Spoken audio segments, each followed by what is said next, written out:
So let's go through these different questions here using Microsoft Excel to solve these binomial questions.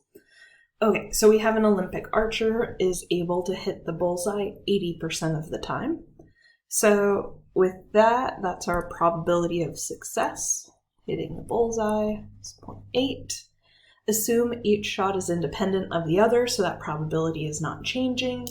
And then he's going to shoot 6 arrows. So that's our number of trials. N is 6. All right. So this first question, what is the probability his first bullseye comes on the 3rd arrow? So what this is describing here is a specific sequence of events. And in fact, it isn't even looking at all 6 trials. We're kind of just looking at 3. And the idea is that we want the sequence to go that he misses and then misses again for the 2nd arrow and then gets a bullseye on the 3rd. So this idea of seeing this and then that, that's our multiplication rule. So this is our specific sequence of events from our probability lessons. So this is not binomial here because they want things to happen in a very specific way. So we're going to use our multiplication rule. We have independence, so we just get to use the probabilities and don't have to think about them changing. So to miss is 0.2, and then we're going to multiply with the probability of missing again, which is 0.2, times the probability of getting a bullseye, which is 0.8. So we would just put that into a calculator, and that would be 0.032. So there's a 3.2% chance his first bullseye comes on the 3rd arrow. So I snuck that one in there because if they describe this very specific sequence of events, it's not actually binomial, because binomial is asking more about like just a certain number of successes. It doesn't matter the sequence of events. So if it's very specific, then you just use the multiplication rule. Okay, what's the probability that he misses the bullseye at least once? What I'm going to do is change things a little bit. I know up above I put P as 0.8, but this is a case where if we're looking for him to miss the bullseye, then let's set our probability of success as the probability of missing. So if there's an 80% chance he makes it, then it's a 0.2% chance that he misses. So that's going to be my probability of success for this. Still number of trials of 6. And now my probability of failure, and this is where that kind of English connotation comes in because it doesn't quite match up.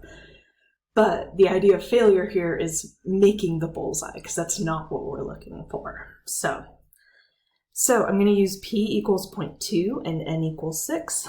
And if I just write out a little distribution in terms of the number of misses he could have. He could miss none, he could miss 1, 2, 3, 4, 5, or 6. So he could miss anywhere from 0 to 6 of these shots. So we want to find the probability that he misses at least once. So once is our least value. So 1 is right there, and that's our least. So we want to find the probability of basically 1 through 6. So this is a case where our probability is going big. It's going off to the right-hand side. So we're looking for probability that x is more than or equal to 1. But using Excel, we can't go in that direction. So we need to think about the complement. We want to take 1 minus, so our 100%, and then subtract out what we're excluding, which in the case of at least once, there's just one value. We're just excluding the probability of 0. So all we need to take out of there is P of x equals 0. And that's true whenever you have a question of probability of at least 1 or at least once. It's always going to be 1 minus P of x equals 0. So in Excel, what we're going to do for that calculation, we'll do binomial distribution, so binom dist. Our value for x is 0. Probability of success is 0.2. And number of trials is 6. And then this is the equals, like we want just exactly 0. So what we're going to type in is false. Okay, so let's go to Excel. I'm going to go ahead and type in equals and then the 1 minus, since we're taking the complement, and then binom dist 0, comma, 0.2, comma, 6, comma, false. And what's happening here? Equals 1 minus 0. Sorry, I was getting an error, and it's because I mixed up the order. So 0, comma, 6, comma, 0.2. There we go. 0.37379. So that would be our probability. 7379, or 73.79% chance. All right, probability that he gets exactly 4 bullseyes. So now our idea of success is getting a bullseye. So now we're going to switch up our probability of success is going to be that 0.8, and n is equal to 6. So probability he gets exactly 4, so this is just probability of x equals 4. So in Excel, binomial distribution, and then our value for x is 4. I wrote it down incorrectly up here. 6, comma, 0.2 up above, and here it's 4, comma, 6, comma, 0.2, comma, false, because we just want this exact value. Okay, so let's go ahead and type that in.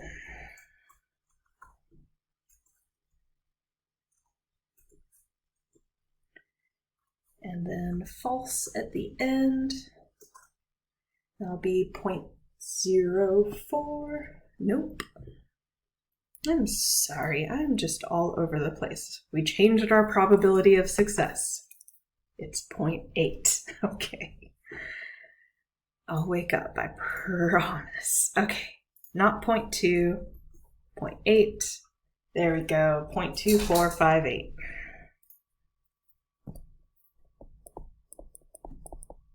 All right. Probability that he gets at least 4 bullseyes. So with this one, we're looking for probability of x more than or equal to 4. So getting at least 4 bullseyes, so we want 4 and above. And if we want to create a visual, so x can equal 0, 1, 2, 3, 4, 5, or 6.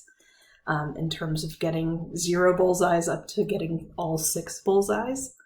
And we want at least 4, so 4 is our value there, and at least that value. So we're going to have 4, 5, and 6. So again, an option here is just to add up those individual probabilities, like take the probability of 4, add it with the probability of 5, add it with the probability of 6. That's completely fine. I'm just going to show that other way again. I know it's a more complicated way. Just in case you need it in the future, you'll have an explanation. So what we're going to do is take the probability of less than or equal to the larger value, which is 6. I'm sorry. Oh, I'm all over the place, but we're so far along, I'm not going to start over. I started doing the between, which works too. We're going to do the complement. Oh boy. Okay, so we want to exclude 0 through 3. So the complement, taking that probability of less than or equal to 6 is 100%. That's how I caught myself, because take the probability of absolutely everything is just 100%. So we're going to take 1 minus, and then I just want to take out that probability of 0 through 3, so that probability of x being less than or equal to 3. So in Excel, I'm going to type in the 1 minus, and then binomial distribution. Our value is a 3. We have 6 trials. 0.8 probability of success, and we're going to have true because we want it to add up those probabilities for less than or equal to. Okay, so equals 1 minus dist 3, 6, 0.8, true.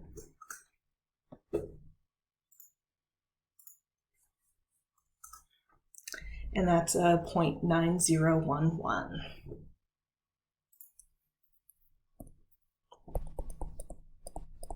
So a 90.11% chance. Okay, what's the probability he gets at most 4 bullseyes? So with this one, 4 is the largest value that we want to see. So this is equivalent of saying 4 and anything less than 4. So less than or equal to 4, which is exactly how our function in Excel works. So we don't have anything special we need to do here. We're just going to go ahead and type in this binomial distribution. And our value is a 4. And then 6 trials, 0.8 probability of success, and true because we want it to add up the probabilities for us. So let's go to Excel. 4, 6, 0.8, true. And that's a 0.3446. All right. Last piece, expected value and standard deviation. So expected value, we're taking n times p. So n is 6 times p, which is 0.8.